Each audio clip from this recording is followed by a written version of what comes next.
अस्सलाम वालेकुम। मैं हकीम मोहम्मद आनी सलीम आज एक नई वीडियो के साथ हाजिर हुआ हूँ। आज का हमारा मौजू है गुर्दे में दर्द।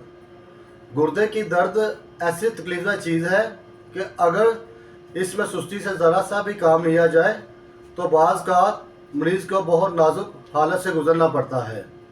जिस्म के अज़ा के साथ इसके ताल्लुकात बहुत वसी है, इसलिए जब भी गुर्दे में दर्द हो तो इसका जल्द इलाज करें। गुर्दे में दर्द पैदा होने के असबाब: अक्सर लोग खाना खाने के बाद बर्फ़ का ठंडा पानी बाकसरत से पीते हैं, या फिर चावल ज़्यादा खाने से रिया पैदा होकर गुर्दे में खिंचावट का बायस बनती है, जिससे गुर्दे में दर्द की शिकायत होती है। इसकी अलामत क्या है? कमर के उस मुकाम पर जहां गुर्दा होता है वहां पर सख्त दर्द होती है। पेशाब की बार बार हाजत होती है मगर पेशाब बंद होता है। आए भी तो कतरा कतरा निकलता है। जिस्म के जिस हिस्से पर गुर्दे में दर्द होगी उस हिस्से का पाँव भी सुन्न हो जाता है।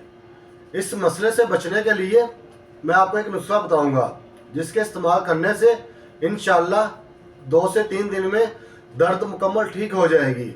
वो नुस्खा नोट कर ले।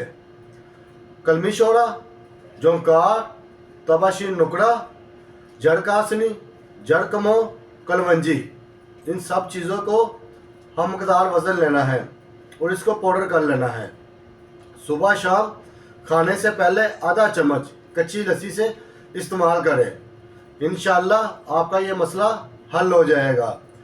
चावल बिल्कुल नहीं खाने हैं आपने, ये आपका परहेज़ है। इसके अलावा मज़ीद मालूमात के लिए नीचे दिए गए नंबर पर रब्ता करें। मिलते हैं एक नई वीडियो के साथ। अब तक के लिए इजाज़त दें। अल्लाह हाफिज़।